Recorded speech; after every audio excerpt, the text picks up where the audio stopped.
first thing that we do when it comes to checking out the condition of a wheel line is to get out and walk it. Not on a four-wheeler, not in a pickup truck, but actually to get out and walk along the line and look at the condition of everything. One thing that we can look at is the condition of the wheels.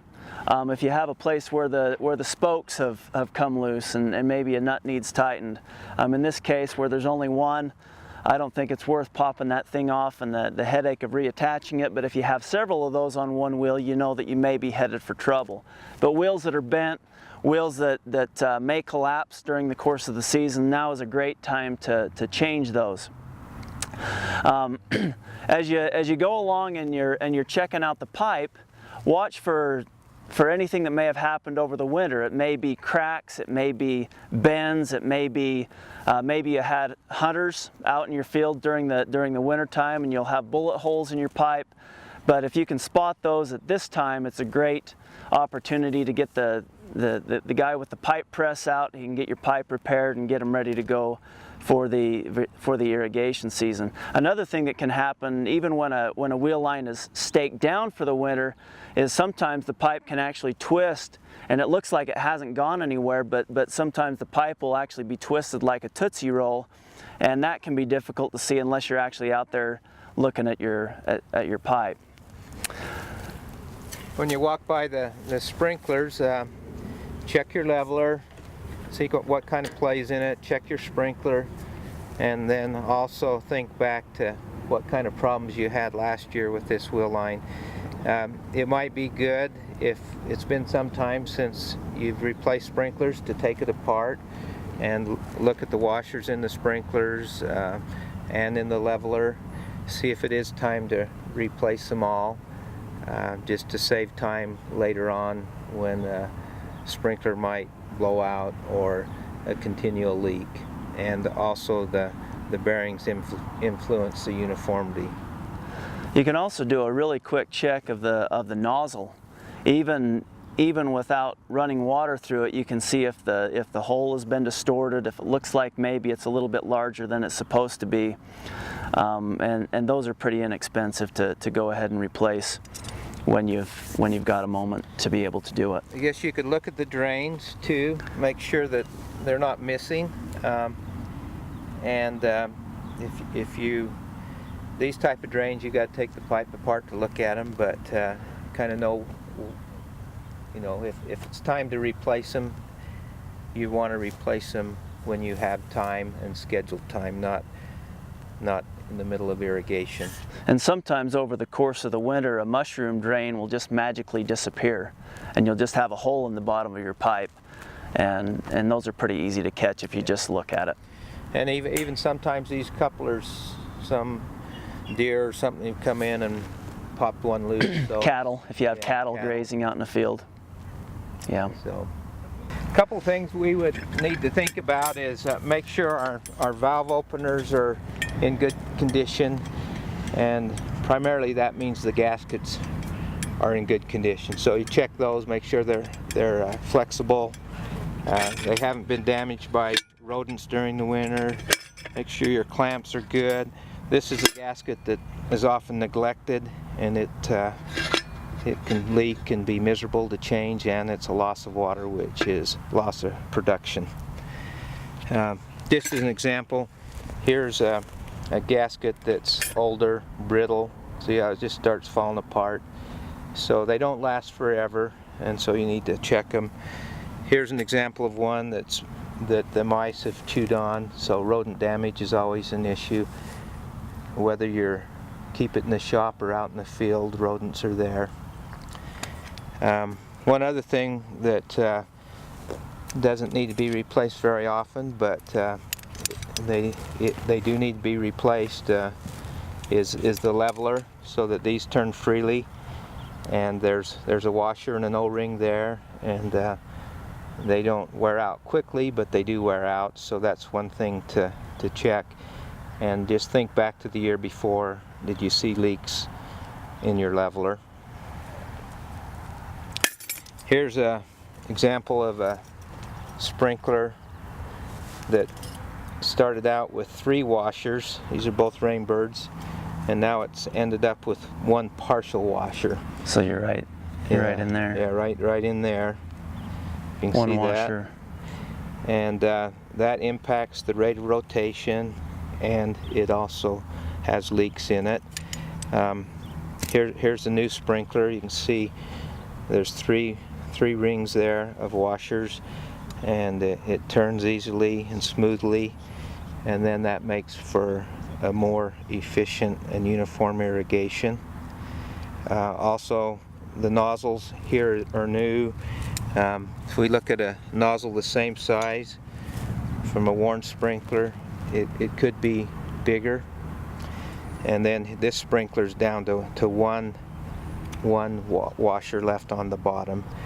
And my thought about sprinklers is, if you're walking the line and you've had problems with a couple, I would check a couple, and if it's been quite a few years and they all look worn about the same, it might be time to change them all. It'd be several $100s, but it's better to change them than lose a sprinkler in the middle of the day and have to shut down your line, find parts, find tools, and ruin a couple hours of a productive day to replace one sprinkler.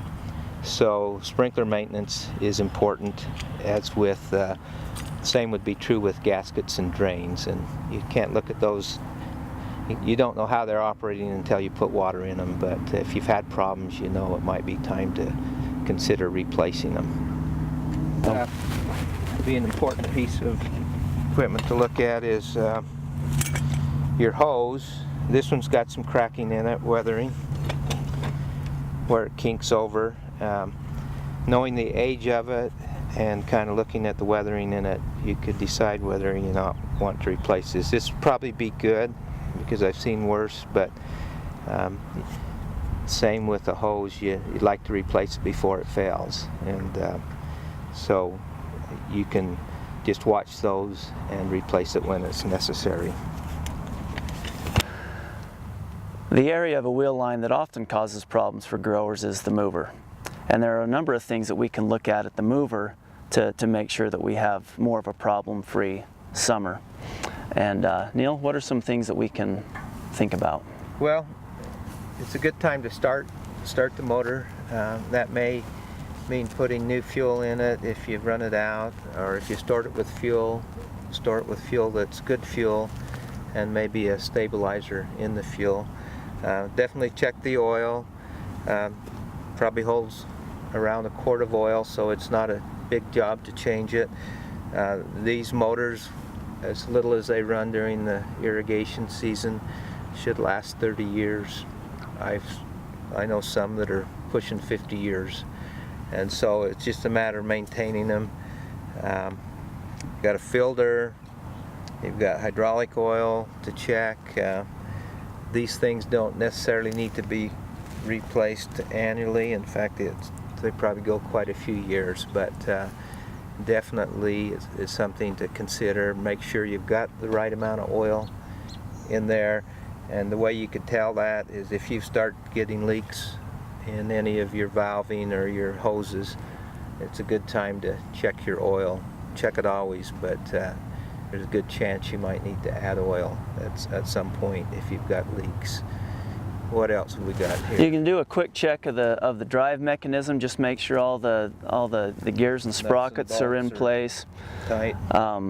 Check your chains. The chains don't seem to wear out, but they do tend to get brittle due to the hard water and the lack of lubrication, and they eventually turn into some sort of a petrified chain that will then snap.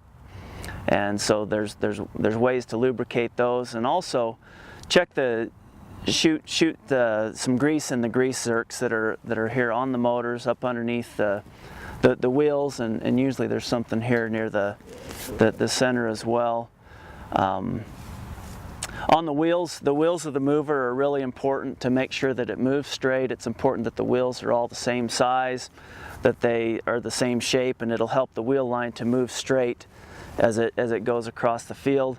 But it's also important to pay attention to these cleats that are on the wheels and make sure that they're all present at the mover, because if the mover is slipping as it's trying to move, your wheel line is going to get out of alignment really quick, and it's really quite a pain. So just make sure that all those parts are there.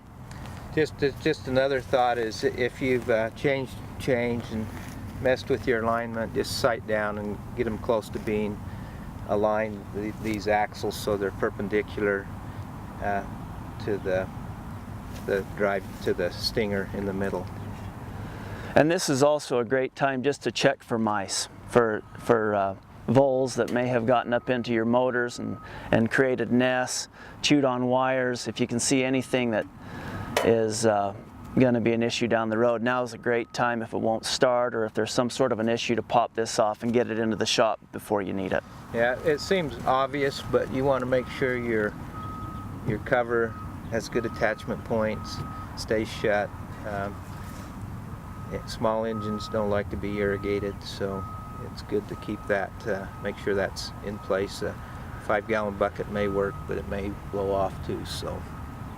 So the final thing to mention is the wind braces, and I think it's very important, even if you're close to irrigating but you're not quite ready to turn water in, to go ahead and leave the wind braces and the T-posts intact, just because those fluke windstorms can come along at seemingly out of nowhere, and you end up with your wheel line over in the next farm or the next county. So I recommend leaving those in place just as long as you can, and right before you're ready to move it, go ahead and displace those. Make sure you get them all. You might forget one, and then you can twist a pipe. And when you're ready to move it, if you need to do some alignment, that's the time to do the alignment too, just before you irrigate. So that's a few things to look for before you have water in the ditch, and you can check out your wheel line. And I think the important thing to note is that it's way better to be proactive than to be reactive, and to be a little bit ahead of the curve to replace and address things before the crunch is on in terms of needing to get water on a field.